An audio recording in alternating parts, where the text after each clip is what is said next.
1917년 러시아 황제 니콜라이 2세가 퇴위합니다. 300년 동안 이어져 온 로마노프 왕조가 무너진 거예요. 그런데 혁명은 여기서 끝이 아니었습니다. 같은 해에 또 한 번의 혁명이 일어나요. 스위스에서 망명 생활을 하던 한 남자가 기차를 타고 러시아로 돌아옵니다. 그리고 8개월 만에 정권을 뒤집어요. 이 사람이 세운 나라가 소련입니다. 20세기 전체를 뒤흔든 사회주의 국가의 탄생이에요. 한 나라에서 1년 사이에 혁명이 2번 일어나고 세계 역사의 흐름이 완전히 바뀌었습니다. 대체 무슨 일이 있었던 걸까요? 오늘 러시아 혁명의 처음부터 끝까지를 이야기해 보겠습니다. 러시아 혁명을 이해하려면 먼저 당시 러시아가 어떤 상황이었는지 알아야 해요. 19세기 후반 러시아는 국가 주도로 근대화를 추진하고 있었습니다. 철도를 깔고 공장을 세우면서 대규모 산업도시가 생겨났고 산업 노동자 계층이 성장했어요. 이 과정에서 자유주의 사상과 사회주의 사상이 퍼지기 시작했죠. 근데 문제는 정치체제가 바뀌지 않았다는 거예요. 차르의 전제 정치가 여전히 계속되고 있었습니다.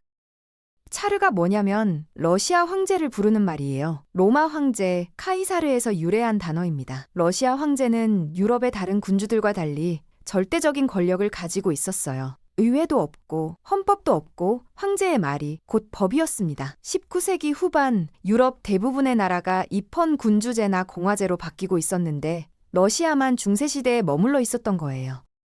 1904년 러일 전쟁이 터집니다. 러시아가 일본을 상대로 전쟁을 벌인 거예요.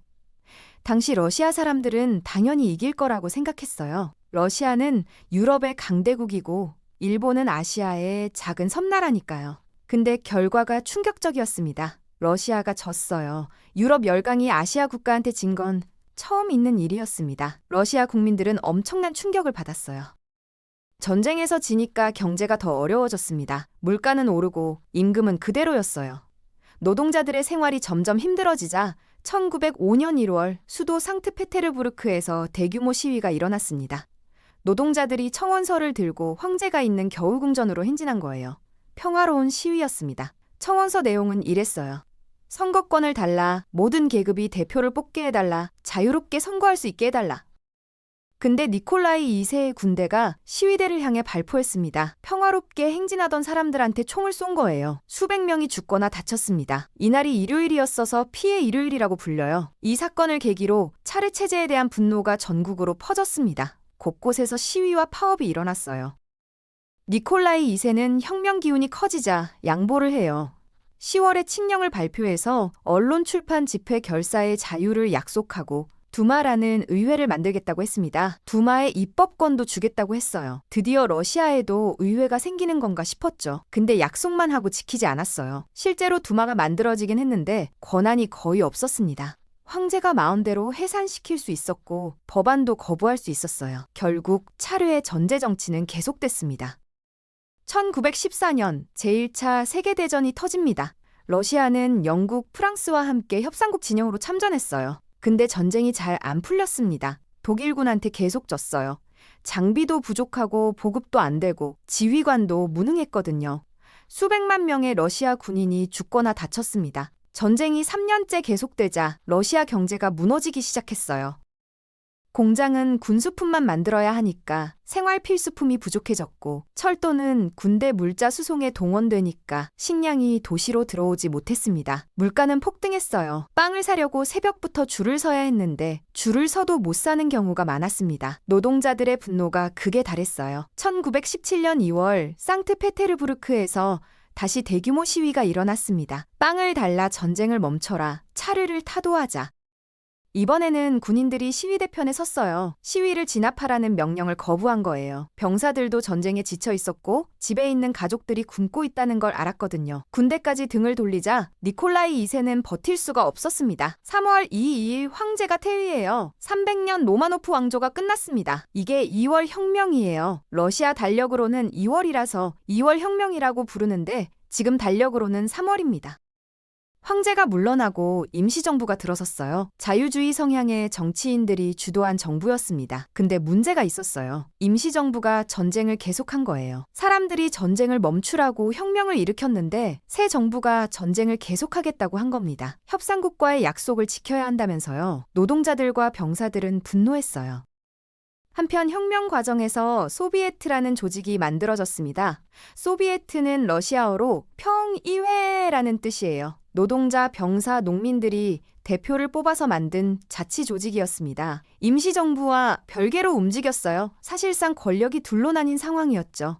임시정부도 있고 소비에트도 있고.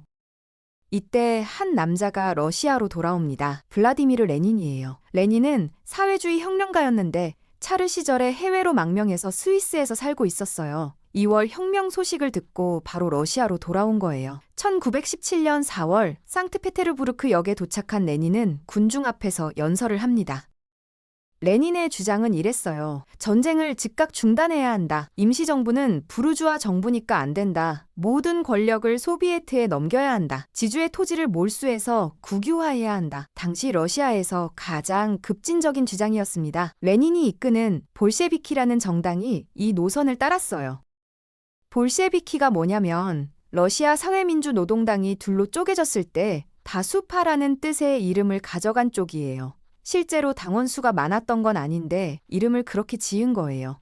레닌이 이끄는 볼셰비키는 처음에는 소수파였지만 빵과 평화와 토지를 내세우면서 지지를 늘려갔습니다. 전쟁에 지친 병사들과 굶주린 노동자들한테 딱 맞는 구호였거든요. 1917년 11월 볼셰비키가 무장 봉기를 일으킵니다. 상트페테르부르크의 겨울궁전을 점령하고 임시정부를 무너뜨린 거예요. 이게 10월 혁명이에요. 러시아 달력으로는 10월이라서 10월 혁명이라고 부릅니다. 같은 해에 두 번째 혁명이 일어난 거죠. 2월에 차르가 물러나고 11월에 임시정부까지 무너졌습니다.